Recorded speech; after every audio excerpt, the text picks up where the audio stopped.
বাংলা বলছি চ্যানেলটি সাবস্ক্রাইব করুন এবং সমস্ত অনুষ্ঠানের আপডেট পেতে বেল আইকনটি অন করুন।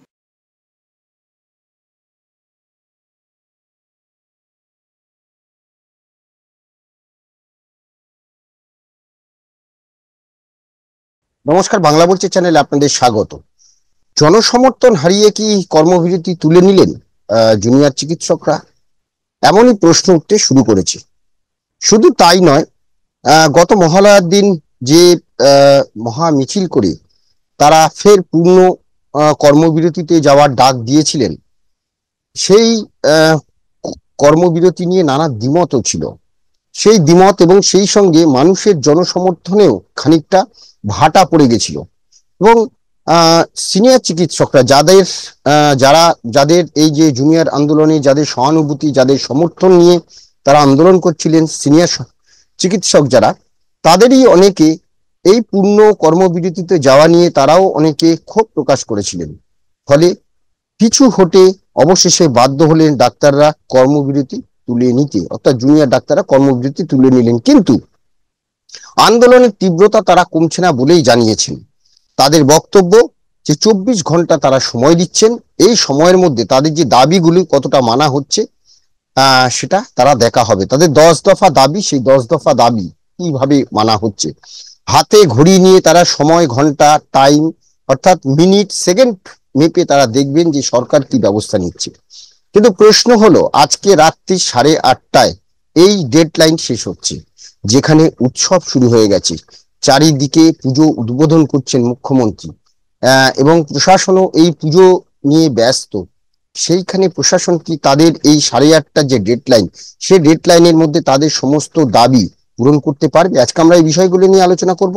আমি বিপ্লব, আমার সঙ্গে রয়েছেন সাংবাদিক অরূপ পালি। অরূপদা, স্বাগত জানাচ্ছি। অরূপদা, যেটা বিষয় মানে যে জুনিয়র চিকিৎসক যারা তারা কর্মবিরতিটা তুলে নেবেন, প্রশ্ন একটা হচ্ছে যে এটা কি পিছু হটলেন? কারণ একদিকে সিনিয়র চিকিৎসকরা অনেকেই বলছিলেন যে পূর্ণ কর্মবিরতিতে না গিয়ে আন্দোলনের ধরনটাকে বদলানো, সেটা যেমন একদিকে, অন্যদিকে জনসমর্থন।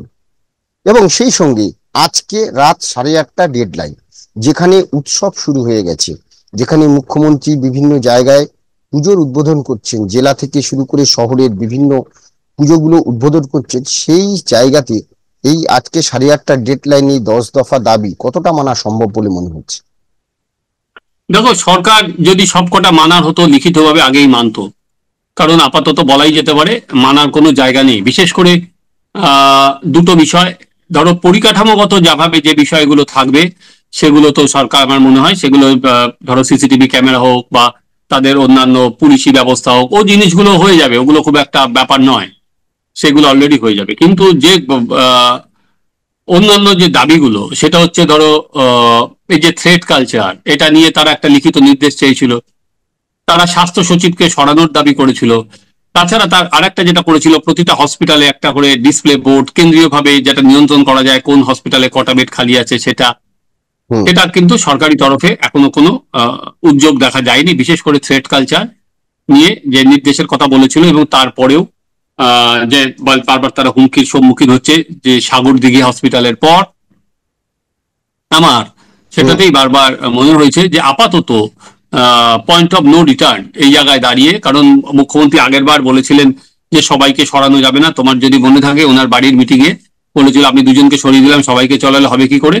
কিন্তু তারপর আদালতে দাঁড়িয়ে স্বাস্থ্য সচিব যেটা বলেছেন, সাগরদিঘির ঘটনার দায়, মৃত্যুর দায় সাগরদিঘিতে যে পেশেন্টের, সেটা জুনিয়র ডাক্তারদের ঘাড়ে উনি ফেলে দিয়েছিলেন। তো তারপর আর সেই জায়গায় দাঁড়ানোর জায়গা নেই। এরপরে গোদের উপর বিস্ফোরা বলতে পারো। ডাক্তাররা যখন এই ধর্মতলা পর্যন্ত এসছেন, তখন ডাক্তাররাই এক ছাত্রকে মারা, ডাক্তারই এক ছাত্রকে গায়ে পুলিশের লাঠি চালানো, সেটা গোদের উপর বিস্ফোরার মতো কাজ করেছে। ফলে এখন এই 24 ঘন্টার মধ্যে মানার আমার মনে হয় না। 24 ঘন্টার মধ্যে পুজো শুরু হয়ে গেছে, মুখ্যমন্ত্রী সব মেনে নেবেন। এটা আমার এত তাড়াতাড়ি এতদিনে ধরো এরা মেল করেছে কর্মবিরতি তোলার আগেই, আবার দ্বিতীয়বারে কর্মবিরতিতে বসার আগে একটা মেল করেছিল, যে যেখানে দাঁড়িয়ে মুখ্য সচিবের সঙ্গে বসতে চায়। কিন্তু সেই মেলের এখনো কোনো জবাব এসেছে বলে আমার কাছে কোনো খবর নেই, বা নতুন ভাবে বসতে চাইছে কিনা প্রশাসনের তরফে, এরকম কিন্তু খবর এখনো আসেনি। তো এই জায়গায় দাঁড়িয়ে বিপ্লব, যে 8টার ডেডলাইনের আগে বিশাল কিছু হবে বলে আমার এখনো পর্যন্ত মনে হচ্ছে না। এবার যেটা আসো যে কর্মবিরতি, হ্যাঁ এটা ঠিকই। ধরো কর্মবিরতি চালিয়ে গেলে যেটা আহ, ধরো যারা হসপিটালে চিকিৎসা নিতে আসে, গরিব গুরব মানুষ, মধ্যবিত্ত, তারা তো এই আন্দোলনের পাশে দাঁড়িয়েছে, সেটা গ্রাম, একদম। সেটা হুম। সেটা জেলাতে হোক, সেটা শহরে হোক। তো এবার এদের আন্দোলনটা কার বিরুদ্ধে? এদের আন্দোলনটা হচ্ছে রাজ্য প্রশাসনের বিরুদ্ধে।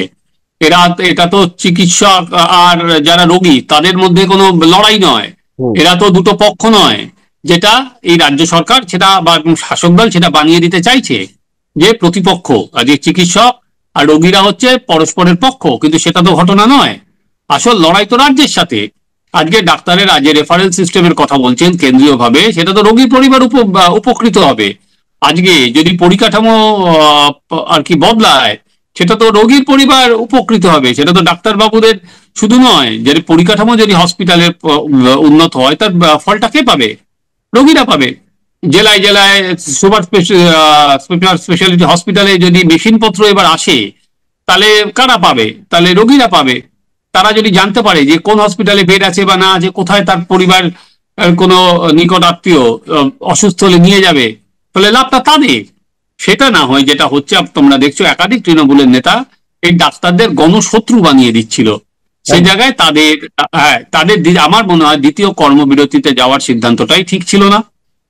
আন্দোলনের অনেক রকম রূপ আছে, এবং ধরো আন্দোলন সবসময় তো অ্যাগ্রেসিভ হয় না। হুম। কোনো সময় এক পা পিছিয়ে আবার দু পা এগোতে হয়, আন্দোলন সবসময় ওভাবে চলে না। কিন্তু যেটা ইন্টারেস্টিং সেটা হচ্ছে, আমার আজকে ডাক্তাররা যখন ওই ওয়াই চ্যানেলে বসছিলেন, বসে গেছেন অবস্থান, এবং যখন বলছেন আমরণ অনশনের কথা বলবো বিপ্লব, আমার সঙ্গে সঙ্গে সেই মমতা বন্দ্যোপাধ্যায়ের অনশনের প্রসঙ্গটাই মনে পড়লো। কারণ ওখান থেকে মাত্র কয়েক হাত দূরে ওখানেই মমতা বন্দ্যোপাধ্যায় 26 দিন অনশন করেছিলেন। আজ দেখো তুমি কিভাবে সেটা একেবারে ইতিহাসের পুনরাবৃত্তি বলতে পারো, যে আজকে ছেলেগুলো, বাচ্চা বাচ্চা ডাক্তারি ছেলেগুলো, তারাও কিন্তু ওখানে আমরণ অনশনের কথা বলেছেন। ফলে রাজনীতির হাতিয়ার বা এদের, নট রাজনীতি কথাটা আমি বলবো না, দাবি পূরণের হাতিয়ার আমি যদি বলতে পারি, দাবি পূরণের হাতিয়ার কিন্তু সেই অনশন। হ্যাঁ, মানে একদিকে উৎসব চলবে, আরেকদিকে চলবে অনশন। এই আহ, জায়গাতে আহ, মনে হয় যে আবারও সেই ডাক্তারদের যে আন্দোলনের আমরা ঢেউ দেখেছিলাম, স্বাস্থ্য ভবন ঘেরাও হয়ে সাধারণ মানুষের যে সহানুভূতি, সাধারণ মানুষ এসে যোগ দিয়েছিল, উৎসবের মধ্যে কি সেই আবহাওয়া আবার তৈরি হয় বলে মনে হচ্ছে? দেখো মানুষের আন্দোলনের তো তারা পাশে আছেই, সেখানে দাঁড়িয়ে এরকম ব্যাপার নেই যে এবার দেখার। ধরো তোমার আহ, রবিবার বা সোমবার থেকে কত মানুষের ঢল নামে সেখানে দাঁড়িয়ে। এবং এখানে যখনই আসুক, ধরো যারা উৎসব মুখর মানুষগুলো যারা উৎসবে আসবে, তারা নিশ্চয়ই তারা ধর্মতলাতেও আসবে, এই ছেলে মেয়েগুলোকে গ্রাম থেকে এসে দেখবে, তাই তো? কেন বসে আছি তারা সেটা জানতে চাইবে, সেখানে প্রচার হবে। তো সেখানে দাঁড়িয়ে এই যে গ্রামের মানুষগুলো, তারাও তো জেনে যাবে এখানে দাঁড়িয়ে।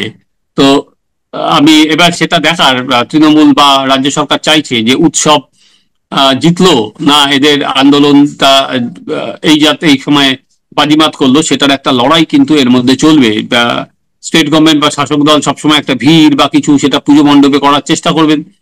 কেউ জানে না সেটা এখনো পর্যন্ত কতটা হবে, বা পুজো মণ্ডপের সেই ভিড়গুলো ঘুরে আবার ধর্মতলায় ছেলেগুলোর অনশন মঞ্চে চলে যাবে কিনা। আমি অনশন করবে ধরে নিয়েই কথাটা বলছি, যদি মিটে যায় তো খুবই ভালো। কিন্তু তারা অনশন মঞ্চে যাবে কিনা, এবং এটা গ্রাম বাংলাতে বিপ্লব এই পুজোর পর। কারণ এই মানুষগুলো কিন্তু গ্রাম থেকে শহরে আসছে। এবার এই শহর থেকে তারা কি খবর নিয়ে যায়, সেটা কিন্তু খুব ইন্টারেস্টিং। গ্রামের মানুষগুলোই তো আসবে, তারা তো এগুলো দেখবে। এবং আমরা যখন এটা করছি বিপ্লব প্রতিবেদন, তখন কিন্তু আমরা কি দেখছি, জয়নগরে প্রচন্ড গোলমাল হচ্ছে। আজকে পুলিশকে ঘিরে ক্ষোভ হচ্ছে, ওখানেও কিন্তু এক পুলিশ ক্রাইম সিন নষ্ট করে দিয়েছে, পুলিশ সঙ্গে সঙ্গে আসেনি বিপ্লব। ফলে এই যে, যদি আমরা শুধু মনে করি এবং বিক্ষোভটা শুধু যে কলকাতার মধ্যে, যে এটা জেলায় ছড়াচ্ছে না, সেটা কিন্তু না। এটা মানুষকে আরো প্রতিবাদের সাহস জুগিয়েছে, মানুষকে কথা বলতে শিখিয়েছে। এবং সব জায়গায় আরজি করের ঘটনার সঙ্গে আজকে তুলনা হচ্ছে। আজকে তারাও বলছে ক্রাইম সিন কেন নষ্ট করা হয়েছে, ফলে আরজি করের ঘটনা কিন্তু এই মানুষগুলোকে অনেক বেশি সাহসী করে দিয়েছে। ফলে যারা আর কি নিশ্চিত ঘুমেছিলেন যে এটা তো শহরের বিষয়, গ্রামে কিছু হচ্ছে না, আমার মনে হয় না তাদের সুখ নিদ্রাটা দীর্ঘদিন ধরে টানতে পারবেন। একদম। আমরাও সেদিকেই নজর রাখবো যে সত্যি সত্যি এই যে অনশনের পথে জুনিয়র ডাক্তাররা গেলেন, পুজোর ভিড়টা সেই আমরণ অনশন মঞ্চে এসে উপচে পড়বে না তো? আরেকদিকে আজ 8:30 ডেডলাইন, সরকার কি করে সেদিকেই আমাদের নজর থাকবে। আপাতত আলোচনা এখানেই সমাপ্তি। ধন্যবাদ অরূপদা, ধন্যবাদ আপনাদের, সবাই ভালো থাকবেন, নমস্কার।